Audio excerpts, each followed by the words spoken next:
নবী মুসা আসলাম বলেন, আবার বললেন, আল্লাহুম্মা ইন্নী আজিদু ফিল আল্লাহি উম্মাতান ইদ হাম্মা আহাদুহুম বিহাসানাতিন লাম ইয়ামালহা কুতিবা লাহু হাসানাতুন ওয়াহিদা। আওয়াজ করে জোরে বলেন আল্লাহু আকবার।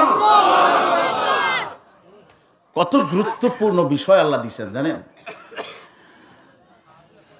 মুসা আসলাম বলেন, আল্লাহ, এমন এক উম্মতের শুভ সংবাদ আমি এই তাওরাতে পেয়েছি যারা শুধু একটা নেক কাজের নিয়ত করবে, করার দরকার হবে না, শুধু নিয়ত করবে, নিয়ত করার সঙ্গে সঙ্গে আমলনামায় একটা নেকি লেখা হয়ে যাবে।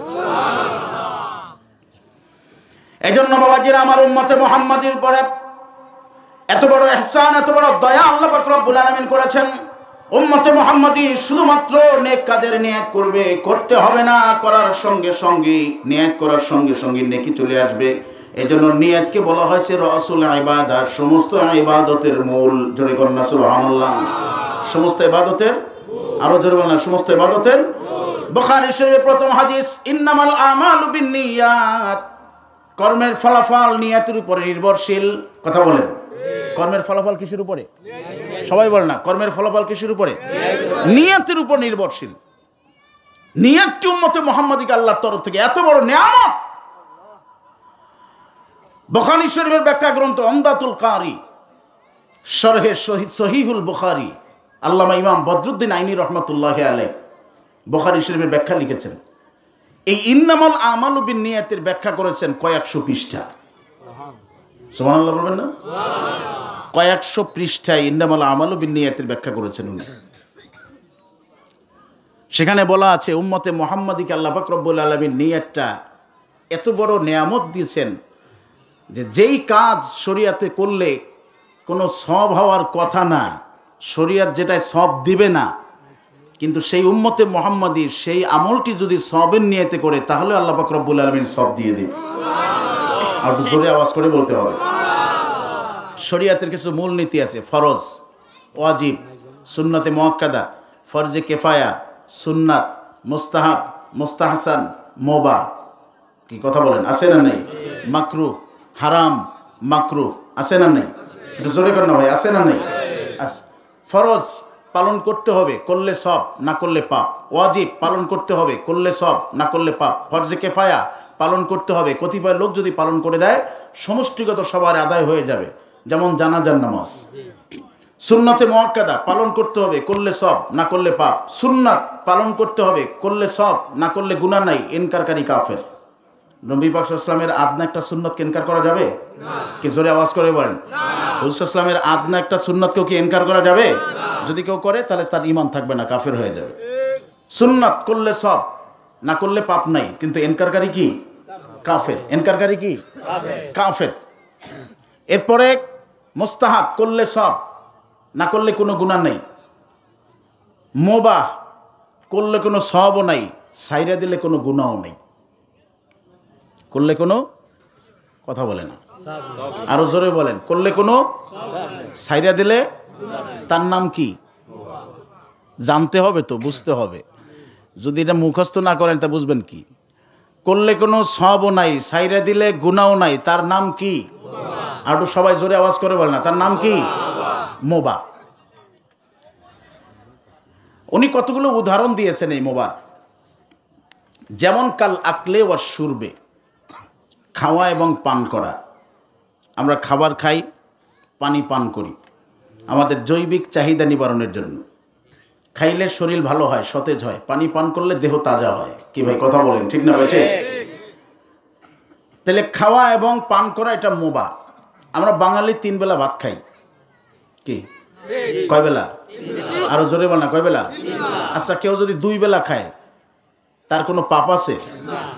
1 বেলাও ভাত খায় নাই, কোনো গুনাহ আছে? ভাত একেবারে পেট ভরে খাইছে, কোনো ফজিলত আছে? কথা বলেন না। অর্ধেক খাইছে, কোনো গুনাহ আছে? তবে নবীজির নিয়ম সুন্নত অনুযায়ী খাইলে সব আছে না নেই? 1 ভাগ পানি, 1 ভাগ খালি, আর 1 ভাগ খাবার। এইভাবে যদি কেউ খায় তাহলে তার বদ হজম হবে না। জোরে বলুন না সুবহানাল্লাহ। শরীর ভালো থাকবে। তাহলে খাবার খাওয়া, পানি পান করা এটা মুবাহ। পানি পান করি, একজন সুস্থ মানুষের দৈনিক 6 লিটার পানি খাইতে হয়। কয় লিটার? জোরে কর না, কয় লিটার? আর বিজ্ঞান বলছে, ডাক্তার বলছে, তাহলে সে সুস্থ থাকবে, তার কিডনি ভালো থাকবে। কয় লিটার পানি খাইলে? দৈনিক যদি 6 লিটার কেউ পানি খায়, তার কিডনি ভালো থাকবে, কিডনিতে কোনো এফেক্ট হবে না। তাহলে এই যে খাবার খাওয়া, পানি পান করা, এটা মোবা। আল্লাহ পাক রব্বুল আলামিন বান্দাকে কোনো টাইম, কোনো সময় নির্ধারণ করে দেয় নাই যে এই টাইমে খাইলে সব, এই টাইমে খাইলে পাপ। এরকম কোনো সময়সীমা নির্ধারণ করা হয় নাই, রোজা ব্যতীত। কথা বুঝেন নাই? রোজার হুকুম তো আবার আলাদা। এছাড়া কোনো টাইমের সাথে সম্পৃক্ত নয়। তোমার ক্ষুধা লেগেছে, তুমি খাও, কুলু ওয়াশরাবু, খাও এবং পান করো, তবে খাবারটা এবং পানি পান করাটা অবশ্যই হালাল হতে হবে। কথা বলেন ঠিক না বেঠিক? কুলু মিনাত তাইয়্যিবাত, আল্লাহ পাক রব্বুল আলামিন শুধু বলছেন হালাল জিনিস খাইতে, হারাম আল্লাহ খাইতে বলছেন? জোরে বলেন, হারাম খাইতে বলছেন? তাই যে জিনিসটা খাবো সেটা হতে হবে কি? আর একটু জোরে কর না, কি হতে হবে? হালাল হতে হবে। এই যে খাবার খাওয়া, পানি পান করা, এটা মোবা আমল। কোন বান্দা যদি দৈনিক খাবার গ্রহণ করে ঘন্টার পর ঘন্টাও সে যদি খায়, 1 ঘন্টা খাইলো আর 1 ঘন্টা বিশ্রাম নিল, 1 ঘন্টা খাইলো আর 1 ঘন্টা বিশ্রাম নিল, তাতে কোনো ফজিলত নাই, না খাইলো তার কোনো গুনাহ নাই। কিন্তু বান্দা শুধু এইরকম একটা নিয়ত করে খাবে, আল্লাহ গো, আমি এই যে খাবার খাচ্ছি, পানি পান করতেছি, আমার দেহে শক্তি হবে, আমার মনটা প্রফুল্ল হবে, আমার এই সিক্ত হৃদয় নিয়ে, আমার শক্তি নিয়ে, বল নিয়ে আল্লাহ তোমার ইবাদত বন্দেগী করব, তোমার গোলামি করব, তোমাকে ডাকবো, এইরকম একটা নিয়ত নিয়ে বান্দা যতক্ষণ পর্যন্ত খাবে, প্রতিটা দানায় দানায় পানির ফোঁটায় ফোঁটায় আল্লাহ সবের ব্যবস্থা করে দিবে। আরো জোরে বলেন না সুবহানাল্লাহ। যেই খাবার খাওয়া, যেই পানি পান করাটা মোবা ছিল, শুধুমাত্র ইবাদতের নিয়ত করেছে, নেকি দিবেন কে? আল্লাহ। আর একটু জোরে বলেন না, নেকি দিছে কে? আল্লাহ।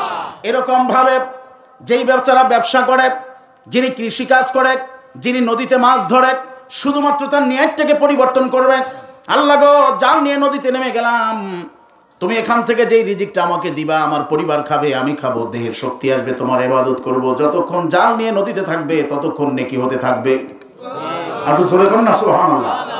ব্যবসা প্রতিষ্ঠানে বসেছে, শুধু নিয়ত করবে, আল্লাহ ঝাপ খুলে দিলাম, এখন থেকে আমার বেচা কিনা শুরু, যতক্ষণ পর্যন্ত থাকবো তুমি যে রিজিকটা দিবা, আমার পরিবার, বাল বাচ্চা সবাইকে নিয়ে আমি এখান থেকে রিজিক গ্রহণ করব, আমি খাবো, আমার পরিবার খাবে, সকলের মন দিল প্রফুল্ল থাকবে, আর তোমার ইবাদত বন্দেগী করব। যত সময় পর্যন্ত ব্যবসা প্রতিষ্ঠানে বসা থাকবে, প্রতিটা মুহূর্তে মুহূর্তে আল্লাহ পাক রব্বুল আলামিন বান্দার আমলনামায় সব লিখে দিবে। আরো জোরে বলেন না সুবহানাল্লাহ। কৃষক ভাই নদীতে গেছে, জমিতে গেছে হাল চাষ করতে, শুধু নিয়ত করবে, আল্লাহ আমি এখানে যে হাল চাষ করতেছি, বীজ বপন করব, সেখান থেকে আস্তে আস্তে ধান হবে, এরপর পরিবার পরিজন নিয়ে সবাইকে নিয়ে খাবো, শক্তি হবে, তোমার ইবাদত বন্দেগী করব। যতক্ষণ পর্যন্ত ওই জমিতে কাজ করবে, ততক্ষণ পর্যন্ত আল্লাহ পাক রব্বুল আলামিন তার আমলনামায় নেকি লিখে দিবে। এটা তখন দুনিয়ার কাজ থাকবে না, এটা আখিরাতি কাজ হয়ে যাবে। জোরে বলেন না সুবহানাল্লাহ। শুধুমাত্র নিয়তটাকে ঘুরাই দিবে, নিয়তকে ঘুরাই দিবে, বাস। নাম্বার 2, ওয়াকান্নাউমে, ঘুমানোটা মুবাহ। পবিত্র কোরআনুল কারীম আল্লাহ পাক রব্বুল আলামিন বলেছেন, ওয়াজআলনাল লাইলা লিবাসান ওয়াজআলনান নাহারা মাআশা, আমি দিনের বেলাটা তোমাদের জন্য করেছি বিচারণের, জমিনে ছড়িয়ে ছিটিয়ে পড়বে, মাঠে ঘাটে, ক্ষেত খামারে, অফিস আদালতে, চাকরি বাকরিতে, বিভিন্ন জায়গায় রিজিকের খোঁজে বেরিয়ে পড়বে। আসাইউ মিন্নি ওয়াল ইতমামু মিনাল্লাহ, চেষ্টাটা হয় বান্দার পক্ষ থেকে, পূর্ণ করার মালিককে। বান্দা চেষ্টা করবে। তুমি যদি জেলে হও, জাল নিয়ে নদীতে যাও, তুমি যদি কৃষক হও, নাঙল নিয়ে নদীতে জমিনে যাও, তুমি যদি শ্রমিক হও, তোমার কাজে আত্মনিয়োগ করো, তুমি ব্যবসায়ী, তোমার প্রতিষ্ঠানে যোগদান করো, তুমি চাকরিজীবী, তোমার কর্মস্থানে যোগদান করো, স্ব জায়গায় রিজিকের খোঁজে বেরিয়ে পড়বে, তালাশ করতে থাকবে। আল্লাহ বলেন তুমি রিজিক খুঁজতে থাকবে, আর আমি আল্লাহ পাক রব্বুল আলামিন যে কোনো উপায়ে তোমার সামনে রিজিকটা তুলে ধরবো। আরো জোরে বলেন না সুবহানাল্লাহ। সারাদিন একজন ব্যক্তি মাঠে ঘাটে, ক্ষেত খামারে, অফিস আদালতে, চাকরি বাকরিতে, বিভিন্ন জায়গায় কাজকর্ম করার পরে যখন দেহে ক্লান্তি এসে যাবে, দুর্বল হয়ে যাবে, এরকম দুর্বল বান্দার জন্য আল্লাহ পাক রব্বুল আলামিন রাত্রিকালীন ঘুমটাকে একটা নিয়ামত স্বরূপ দিয়েছেন। বান্দা রাত্রিকালীন ঘুমাতে যাবে, এশার নামাজ পড়ে লম্বা একটা টাইম ফজর পর্যন্ত ঘুমাবে। ওই সারা দিনের ক্লান্ত দেহ নিয়ে মানুষটি যখন ঘুমাতে যাবে, শেষ সময় ফজরের সময় যখন উঠবে, আল্লাহ পাক রব্বুল আলামিন একটা ঘুমের মধ্য দিয়ে তার সারা দিনের ক্লান্তি তার দেহ থেকে উঠাইয়া নিবে। আরো জোরে কর না সুবহানাল্লাহ। ঘুমটা একটা মোবা আমল। ঘুম একজন সুস্থ মানুষের জন্য দৈনিক কমপক্ষে 8 ঘন্টা ঘুমাতে হয়। কয় ঘন্টা? সবাই আপনারা কথা বলেন না কেন? রাগ করছেন আমার সাথে? কয় ঘন্টা ঘুমাতে হয়? সবাই বলেন না কয় ঘন্টা? 8 ঘন্টা যদি কেউ ঘুমায় তার দেহটা সুস্থ থাকবে। দৈনিক কমপক্ষে 24 ঘন্টার মধ্যে 8 ঘন্টা ঘুমাবে, রাত্র দিন মিলায়া।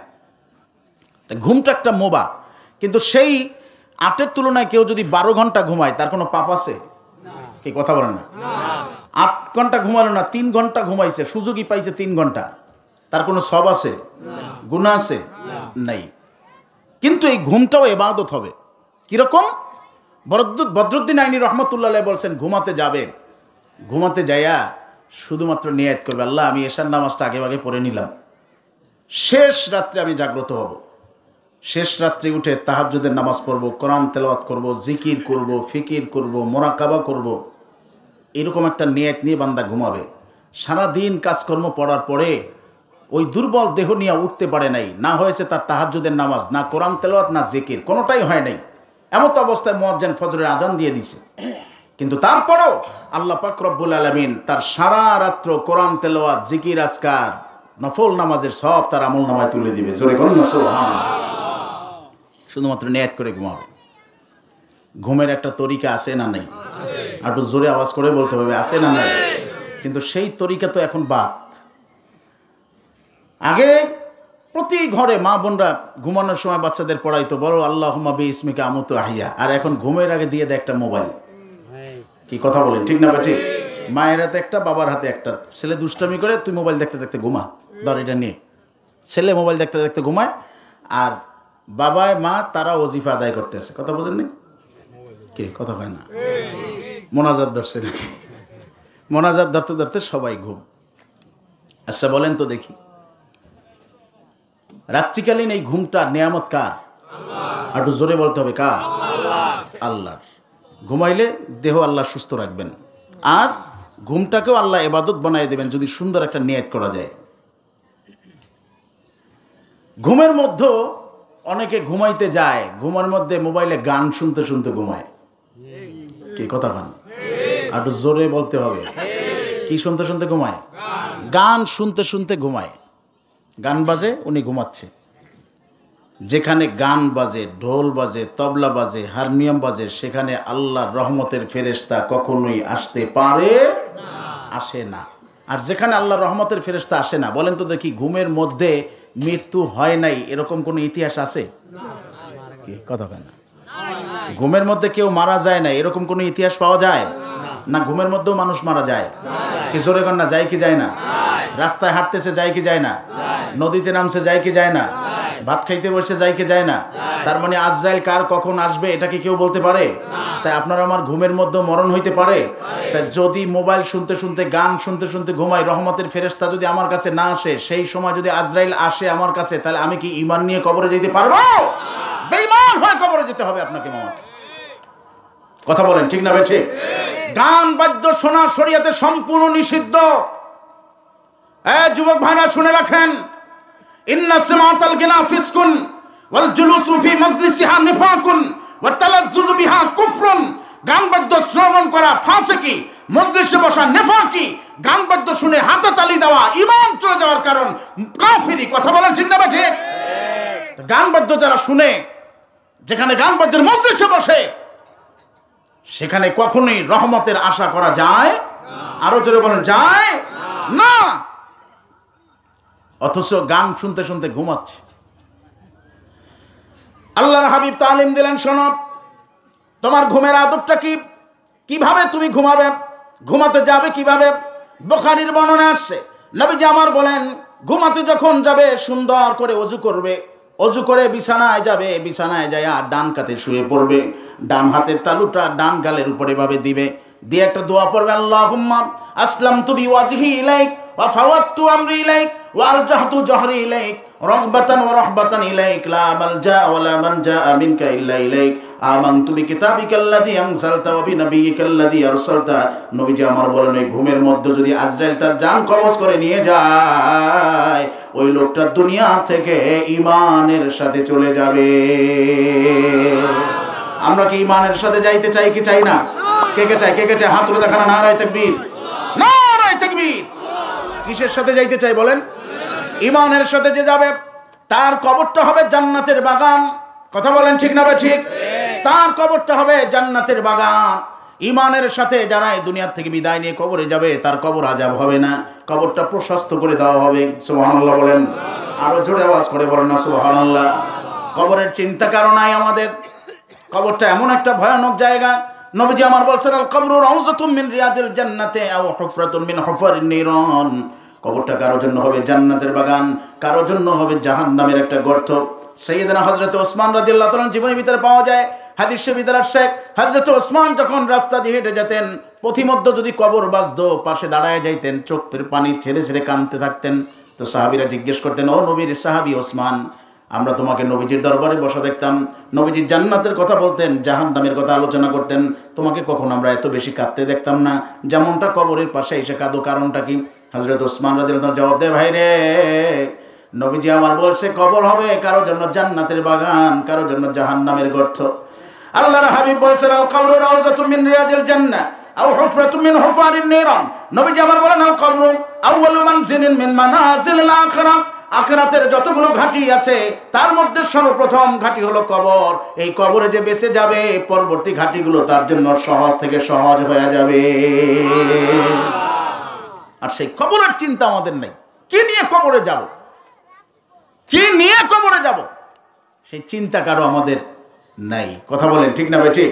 আরো জোরে বলেন ঠিক না ভাই ঠিক? এজন্য বাবাজিরা আমার, রাত্রিবেলায় শুধুমাত্র নিয়ত করবে, আল্লাহ আমি ঘুমাতে গেলাম, এশার নামাজ পড়েছি, আবার ফজরের নামাজ আদায় করব, আগে ভাগে শুয়ে পড়লাম, শেষ রাত্রে তাহাজ্জুদের নামাজ পড়ব, জিকির আজকার করব। সুবহানাল্লাহ বলেন। আর একটু জোরে করুন না সুবহানাল্লাহ। জিকির আজকার করব, তাহাজ্জুদের নামাজ পড়ব। কিন্তু সে যদি দুর্বলতার কারণে তাহাজ্জুদের নামাজ নাও পড়তে পারে, জিকির আজকার নাও করতে পারে, তারপরেও আল্লাহ পাক রব্বুল আলামিন তার আমল নামায় সওয়াবের ব্যবস্থা করে দিবেন। জোরে করুন না সুবহানাল্লাহ। নাম্বার 3, উনি বলছেন ওয়াকাল ওয়াতিয়ে, নিজ স্ত্রীর সাথে একান্তভাবে সময় কাটানো। নিজ স্ত্রীর সাথে একান্তভাবে সময় কাটানো, যেখানে স্বামী স্ত্রী ছাড়া তৃতীয় আর কেউ থাকে না। বিবাহ শাদী করা এটা নবীর তরিকা, সুন্নাত একদিকে, শরীয়তের আমল। সুবহানাল্লাহ বলেন। আর জোরে করুন না সুবহানাল্লাহ। আমরা যৌন চাহিদা পূরণের জন্য বিবাহ শাদী করি, শাহওয়াতকে মিটানোর জন্য। শরীয়ত এটা বৈধ করেছেন ইজাব এবং কবুলের মাধ্যমে। কথা বলেন ঠিক না ঠিক? নারী এবং পুরুষকে পোশাকের সাথে আল্লাহ পাক রব্বুল আলামিন তুলনা করেছেন। যখন ইজাব এবং কবুলের মাধ্যমে স্বামী এবং স্ত্রী একত্রিত হয়, সেটা বৈধ, হালাল। সুবহানাল্লাহ বলেন।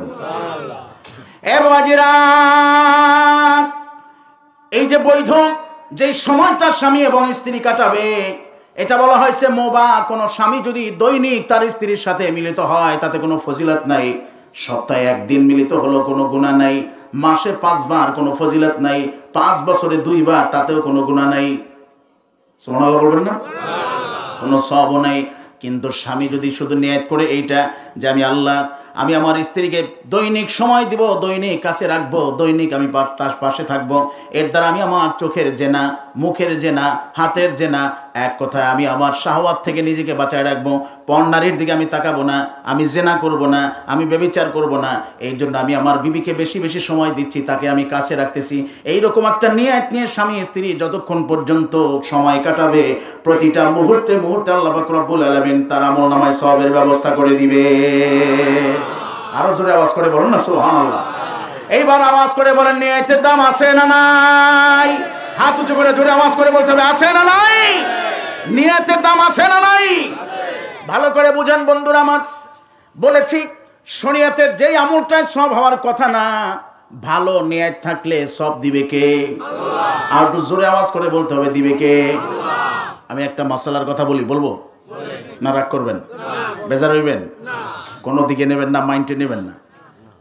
নিরপেক্ষ দৃষ্টিতে বিচার করবেন। সেটা হচ্ছে এই বর্তমান সময়ে অধিক আলোচিত একটা বিষয়, মিলাদ কিয়াম। কি কথা বলেন? মিলাদে কি করা? কথা বলে না। কিয়াম করা বহুল আলোচিত একটা বিষয়। ঝগড়ার দিকে না যাই, মীমাংসার নজরে দেখি। মিলাদে কিয়াম করা কি ফরজ? না। বলেন, কিয়াম করা ফরজ? আরো জোরে বলেন, ফরজ, ওয়াজিব, সুন্নতে মুআক্কাদা, ফরজে কিফায়া, সুন্নাত, মুস্তাহাব, কোনোটাই না। তাহলে এটারে মোবার কাতারে রাখলাম। কোন কাতারে? কথা বলে না। কোন কাতারে? করলে কোনো সওয়াবও নাই, সাইডা দিলে কথা বলে না কেন? করলে কোনো সওয়াবও নাই, সাইডা দিলে গুনাহ নাই। তার নাম কি? তাহলে এটার মোবার কাতারে রাখলাম। কোন কাতারে? মোবার কাতারে। এখন একজন যদি কিয়াম করে, তাকে আমি জিজ্ঞেস করলাম, ভাই আপনি কিয়াম করেন কেন? উদ্দেশ্য কি আপনার? উনি বলতেছে, ভাই আমি তো হাদিস শরীফে পাইছি, নবীজি বলছেন যে ইন্না লিল্লাহি মালাইকাতান সাইয়াহিনা ফিল আরদ ইউবাল্লিগুনানি মান উম্মতি আসসালাম।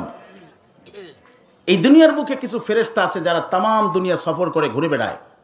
তাদের দায়িত্ব হলো এই যে উম্মতে মুহাম্মাদির কে নবীর শানে দুরূদ পড়ে, পড়া মাত্রই উনি নবীজির কাছে সেই দুরূদটা পৌঁছায় দেয়। জোরে বলুন না সুবহানাল্লাহ।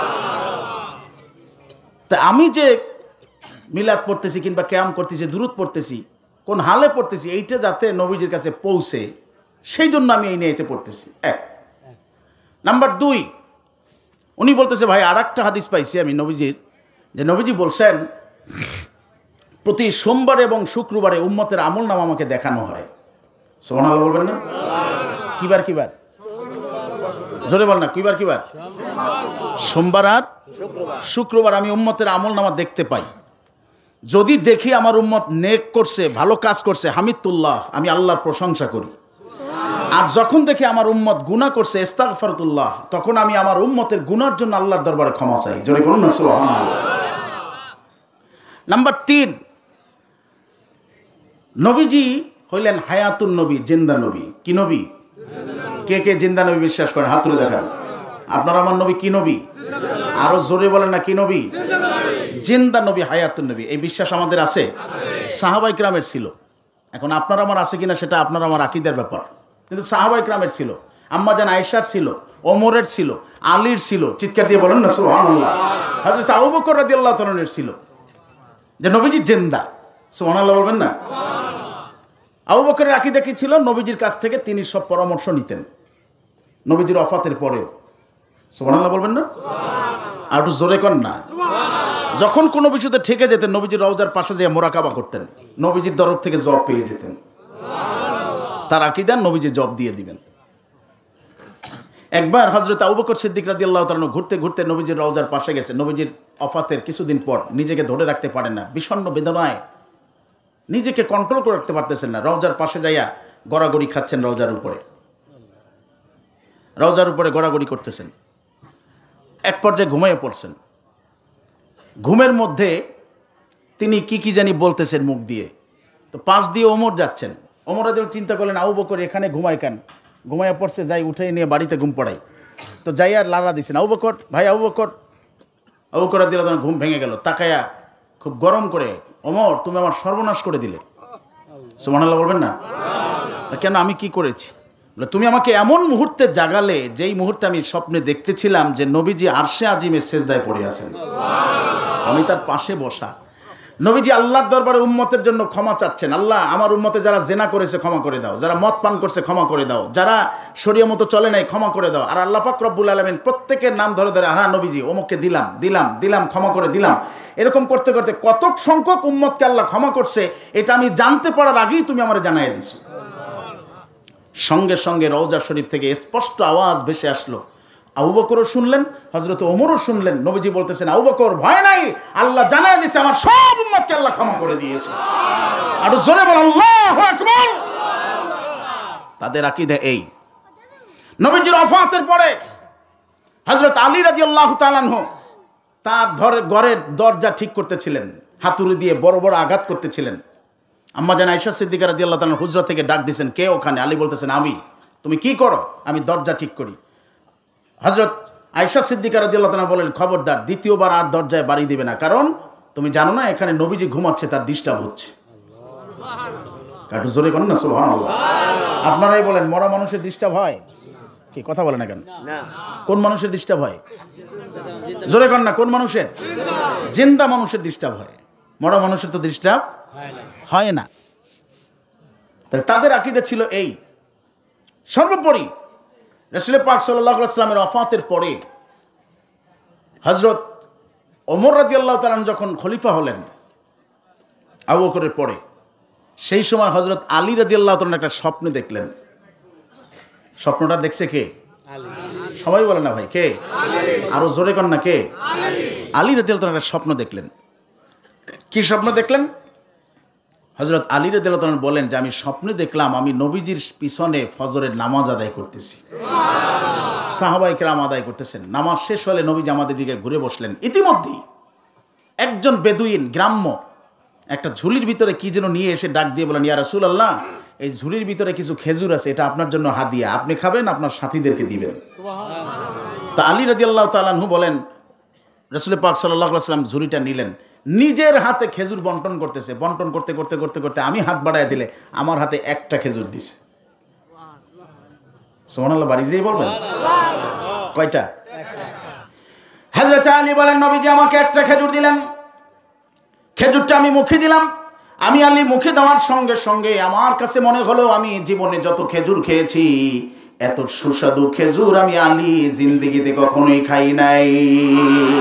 নবীজির দিকে আমি হাত বানায় দিলাম, ইয়া রাসূলুল্লাহ, হে হাবিবাল্লাহ, হুজুর গো, আমাকে কি আরেকটি খেজুর দেওয়া যায় কিনা? নবীজি বললেন, আলী রে, খেজুর তোমাকে একটা বাড়ায় দিলে তোমার অন্য ভাইরা মাহরুম হতে পারে, একটার উপরে সন্তুষ্ট থাকো। আমি আর খেজুর চাইলাম না। খেজুরের বিচিটা আমার মুখের ভিতরে দিয়া স্বাদ অনুভব করতেছিলাম আর জিবা দিয়া নাড়াচ্ছিলাম। হঠাৎ করে আজান শুনতে পাইলাম, আসসালাতু খায়রুম মিনান নাওম। ঘুম ভেঙে গেল। ঘুম ভাঙার পরে আমার মনে হলো আমার মুখের ভিতরে কি যেন আছে। জিবা দিয়া বের করে হাতের উপরে রেখে দেখি যে স্বপ্নের ভিতরে যেই খেজুরটা আমি খেয়েছিলাম সেই খেজুরের বিচিটা এখন পর্যন্ত আমার কাছে আছে। খেজুরের বিচিটা হাতে নিয়ে মসজিদে নববীর দিকে দৌড় শুরু করলাম। দৌড়াতে দৌড়াতে যায় দেখি হযরত ওমর নামাজে দাঁড়ায় গেছে। সাথী ভাইরা তার পিছনে নামাজে কাতারবদ্ধ হয়ে গেছে। আমিও তার কাতারে শামিল হলাম। ওমর নামাজ শেষ করলেন। নামাজ শেষ করে আমাদের দিকে ঘুরে বসলেন। আমরা সবাই বসলাম। আমার কাছে মনে হলো রাত্রিবেলা যেই রকম স্বপ্নে দেখেছি আজকে দিনের বেলাও কেমন যেন বাস্তব একই রকমের মনে হচ্ছে। আলী বলেন, আমার মন বলে এখন কিছু একটা ঘটতে যাবে। ইতিমধ্যেই একজন গ্রাম্য বেদুইন মহিলা ঝুড়ির ভিতরে কি যেন নিয়ে এসে দরজায় ডাক দিয়ে বলল, ইয়া খলিফাতুল মুসলিমিন ওমর, আমার কাছে কিছু খেজুর আছে, তোমার জন্য আমি হাদিয়া নিয়ে আসছি, তুমি খাবে, তোমার সাথীদেরকে দিবে। সুবহানাল্লাহ বলেন। ওমরের খেজুর হাত ঝুড়িটা নিলেন, নিজে খাইলেন, সাথীদেরকে বন্টন করে দিচ্ছেন। আলী বলেন, খেজুর ভাগ করতে যাইয়া আমি যখন হাত বাড়ায় দিলাম আমার হাতে ওমর একটা খেজুর দিলেন। কয়টা? খেজুরের বিচিটা আমি মুখে দিলাম। ওমর বলে, খেজুরের বিচিটা আমি মুখে দিলাম। রাত্রিবেলায় নবীজির কাছ থেকে খেজুর খাইলাম, যেই স্বাদ আমি পাইলাম আজকে ওমরের হাত থেকে যেই খেজুরটা নিছি সেই খেজুরের স্বাদটা ওই একই রকমের মনে হলো। আমি ওমরের দিকে হাত বাড়ায় দিয়ে বললাম, ভাই ওমর, আমাকে কি আরেকটি খেজুর দেওয়া যায়? ওমর আমার দিকে তাকায় মিসকে হাসিয়ে দিয়ে বলে, আলী রে, আমি না নবীর খলিফা, তুমি তো নবীর সাহাবী। রাত্রিবেলায় নবীজির কাছে খেজুর চাইছো, নবীজি দ্বিতীয়বার খেজুর দেয় নাই। নবীর খলিফা হইয়া কেমনে তোমারে খেজুর আর একটা বাড়াইয়া দিব? আরো জোরে চিৎকার দিব, আল্লাহু আকবার।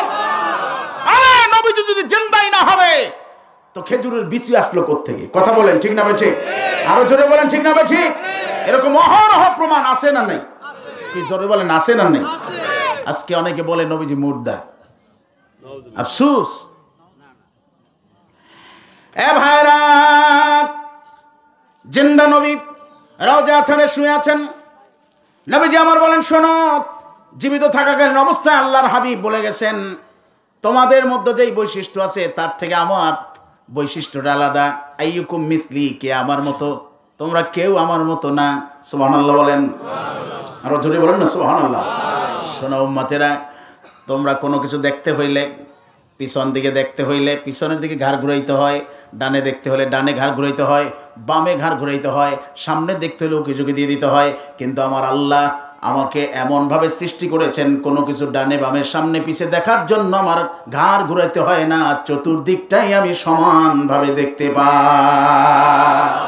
আরো জোরে আওয়াজ করে বলেন না সুবহানাল্লাহ। বর্তমানে কিছু ভাইরা আছে যারা নবীকে মনে করে তোমার আমার মতো সাধারণ মানুষ। কি কথা বলেন না কেন? আছে না নেই? নবীকে বলে কি নবী আমার মতো মানুষ। কি নবীজি কি আমার মতো মানুষ? আপনার মতো মানুষ? আমাদের কারো মতো মানুষ? নবীজির মর্যাদা দিয়েছেন কে? হাত তুলে জোর আওয়াজ করে বলতে হবে নবীজির মর্যাদা দিয়েছে কে? এত মর্যাদা পৃথিবীতে কাউকে দেওয়া হয় নাই। কথা বলেন ঠিক না বা ঠিক? যেই মর্যাদা আমার নবীকে দেওয়া হয়েছে। আজকে তুমি কথায় কথায় বলো, পবিত্র কোরআনুল কারীম আল্লাহ বলছেন কুল ইন্নামা আনা বাশারুম মিসলুকুম, বন্ধু বলুন আমি তোমার মতো মানুষ, তোমাদের মতো মানুষ।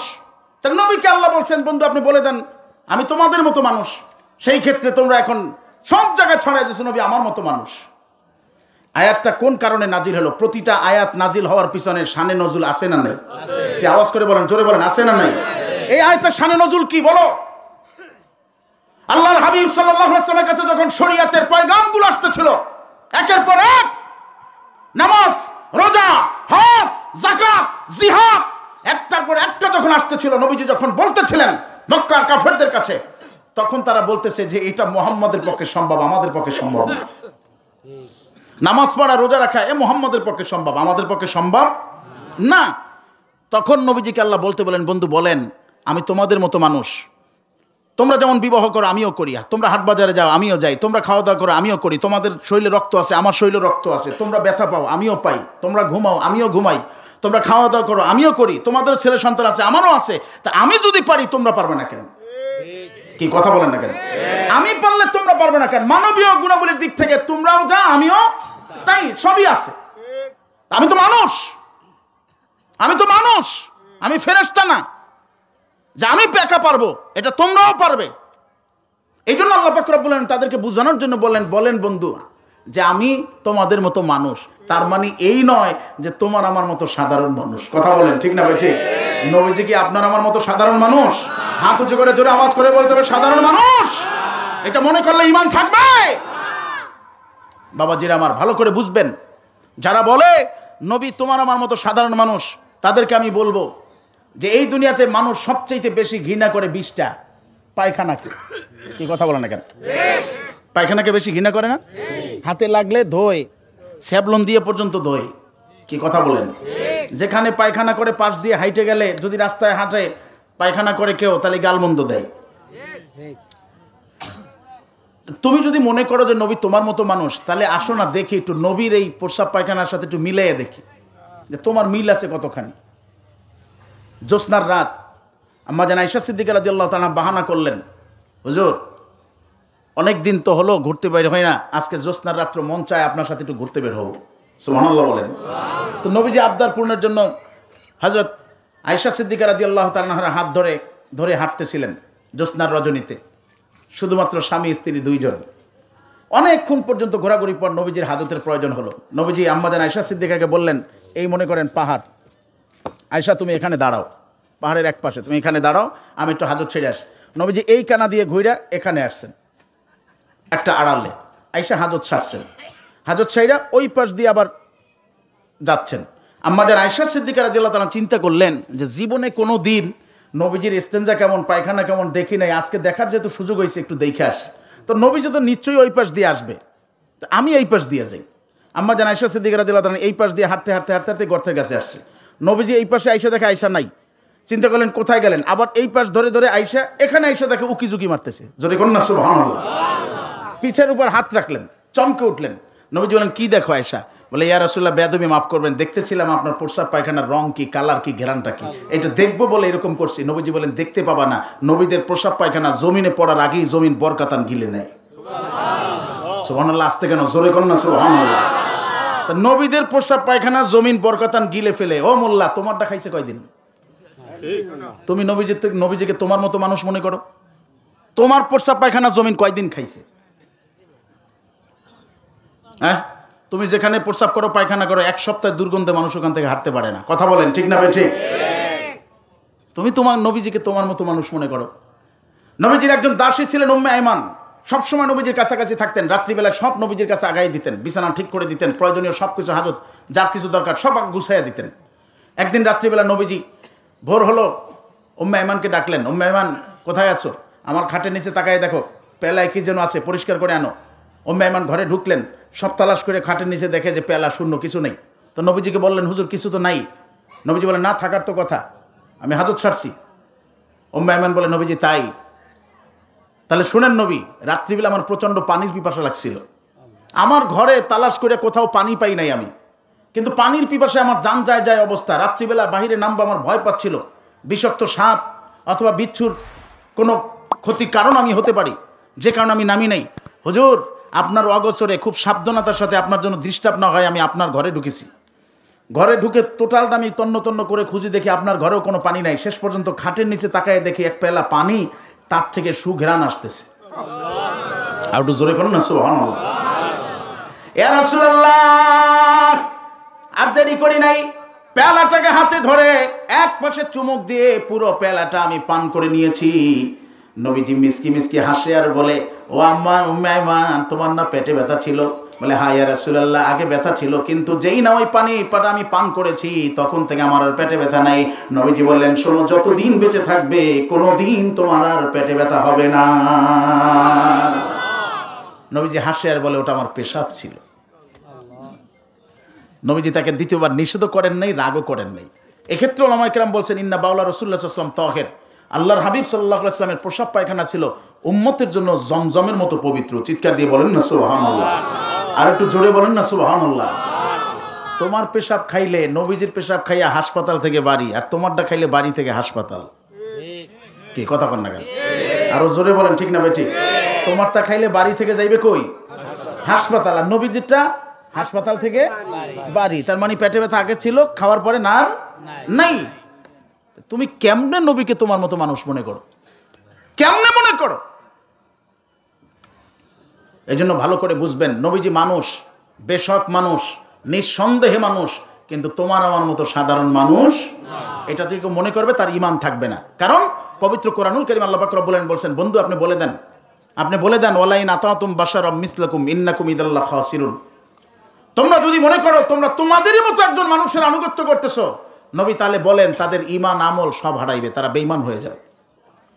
তার মানে নবীজিকে কখনোই আপনার আমার মতো সাধারণ মানুষ মনে করা যাবে না। সে কারণে বলেছি বাবাজিরা আমার, আল্লাহর হাবিব জিন্দা নবী, হায়াতুন নবী, রওজা মুবারকে বিশ্রাম নিচ্ছেন, আরাম করতেছেন উম্মতের জন্য।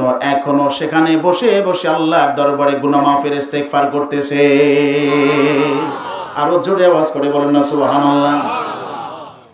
নবীদের জান কবজ আর আমাদের জান কবজ এক না। আম্বিয়া কিরামের তাদের শরীর মুবারক থেকে তাদের রুহ মুবারককে যখন আলাদা করা হয় সামান্য সময়ের জন্য, মৃত্যু নামক বিষয়টাকে বাস্তবে রূপান্তরিত করার জন্য, যেহেতু কুল্লু নাফসিন যায়িকাতুল মাউত, নবীদের তো নফস, কি কথা বলেন, ঠিক না ভাই? ঠিক। আল্লাহ পাক রব্বুল আলামিন সামান্য সময়ের জন্য তাদের দেহ থেকে রুহ মুবারককে আলাদা করে পরবর্তী সময় আবার আল্লাহ একটা করে দেন। যদি বলেন না সুবহানাল্লাহ। তাহলে এখন যে কথাগুলো বলতেছিলাম, আপনার আমার নবী জিন্দা নবী না হায়াতুন নবী? আরো জোরে বলেন না, কি নবী? হায়াতুন নবী। তাহলে এখন যেই ভাইকে প্রশ্ন করলাম যে আপনি করেন কেন, উনি বলে আমার নবী হায়াতুন নবী, আমার নবীর কাছে খবরটা পৌঁছে, নবীজি আমার দেখে। জোরে করুন না সুবহানাল্লাহ। আরে ভাই, এই কথার পক্ষে অনেক দলিলও আছে। বাংলাদেশের একজন প্রখ্যাত আলেম আল্লামা শামসুল হক ফরিদপুরি রহমতুল্লাহ, যাকে সদর শাহ হুজুর বলে, তিনি তাসাউফ তথ্যর কিতাবে 41, 42, 43 3 পৃষ্ঠার ভিতরে মিলাদ কিয়াম নিয়ে তিনি আলোচনা করেছেন। এক পর্যায়ে তিনি বলেন যে যদি কোনো ব্যক্তি কিয়াম এইরকম খেয়াল করে যে মিলাদ পড়তেছে, কিয়াম করতেছে, দুরূদ শরীফ পড়তেছে, যে আমি কেমন যেন নবীজির রওজার পাশে দাঁড়ানো আছি। সুবহানাল্লাহ বলেন। মোরাকাবা কি করে? নামাজের মোরাকাবা আছে না নাই? কি জোরে কর না, নামাজের মোরাকাবা আছে না নাই? নামাজের মোরাকাবা কি? নামাজের মোরাকাবা হলো হুজুরি কলব, আমার সামনে আছে কে? কি জোরে কর না, আমার সামনে আছে কে? আল্লাহ। আমি কার সামনে দাঁড়ানো? এটার নাম হলো মোরাকাবা। এটার নাম কি? আরো জোরে বলেন, এটার নাম কি? হাদিসে জিবরাইল, আনতা আবুদুল্লাহ কান্নাকা তারাহু ফাইন লাম তাকুন তারাহু ফাইন্নাহু ইয়ারাক, যাকে বলা হয়েছে ইহসান। কি বলা হয়েছে বলেন? ইহসানের বর্ণনা করা হয়েছে, যার নাম হলো, অপর নাম হলো মোরাকাবা। মানে মোরাকাবা করো, হাল করো যে তুমি কেমন যেন রবকে দেখতেছো। ওই পর্যন্ত না পুছলেও অন্তত মনে করো আল্লাহ তোমাকে দেখতেছে। জোরে করুন না সুবহানাল্লাহ। এটা হলো নামাজের মোরাকাবা। দুরুদের মোরাকাবা কি? যে আমি দাঁড়ায়া কেমন যেন নবীজির রওজার পাশে দাঁড়ায় সালাম দিচ্ছি, যেমন হাজি ভাইরা নবীজির রওজার পাশে দাঁড়ায় সালাম দেয়।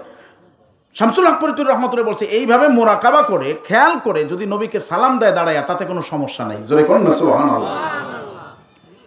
তাহলে এখন আসেন, যেই মাসলাটা আমি বলবো সেটা হচ্ছে এই, মিলাদে কিয়াম কি কোন কাতারে রাখলাম? কি জোরে কোন না, কোন কাতারে করলে কোনো সব নাই, সাইডা দিলে গুনাহ নাই, তার নাম কি?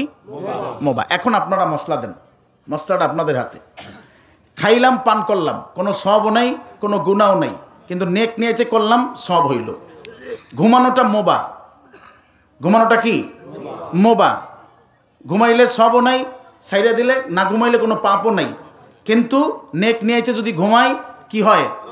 সব হয়। স্ত্রী সহবাস করা মোবা, করলে কোনো সবও নাই, সাইডে দিলে গুনাও নাই, যদি নেক নিয়াইতে করি কি হয়? তাহলে এই সকল মোবা আমলে যদি সব হতে পারে, তাহলে মিলাদে কিয়াম যে জিনিসটা আছে সেটা যদিও মোবা, কিন্তু উদ্দেশ্য তো ভালো, নবীর খুশি। কথা বলেন ঠিক না ভাই? ঠিক। তাহলে সেই মোবাই কি সব হতে পারে না? কি জোরে আওয়াজ করে বলেন, পারে না? এটা নিয়ে বাড়াবাড়ি নয়। শোনেন, একটা বিষয় স্পষ্ট করে দিই। সারসিনা সাহেব হযরত পীর সাহেব হুজুরকুল্লাহ বলেন, আমরা এখানে যারা আছি অধিকাংশই আমরা যে কোনো একজন পীরের হাতে হাত দিয়ে বয়াত হয়েছি। কি কথা বলেন ঠিক না ভাই? ঠিক। ইখতিলাফি মাসালের ক্ষেত্রে বলা হয়েছে পীরের অনুসরণ করতে। কার অনুসরণ? কথা বলে না, কার? পীরের অনুসরণ করতে। আপনার পীর যা করে আপনি তাই করেন। যদি বলেন না করে না, আপনার করার দরকার নেই। কিন্তু এটা নিয়ে ফিতনা কইরা সমাজকে বিভক্ত করা, এর কোনো দরকার নাই। যারা করে তাদেরকে করতে দেন, যারা করে না তাদেরকে ওভাবে থাকতে দেন। যার ইচ্ছা সে করবে, যার ইচ্ছা সে করবে না, কিন্তু যে করতেছে সে ভালো নিয়তে করতেছে, যে করতেছে সে রাসূলের মহব্বত চাচ্ছে, যে করতেছে তার আমলটা ভালো। কথা বলেন ঠিক না ভাই? ঠিক। এতটুকুই সমাধান, এর চাইতে আর বিকল্প কোনো সমাধান থাকতে পারে না।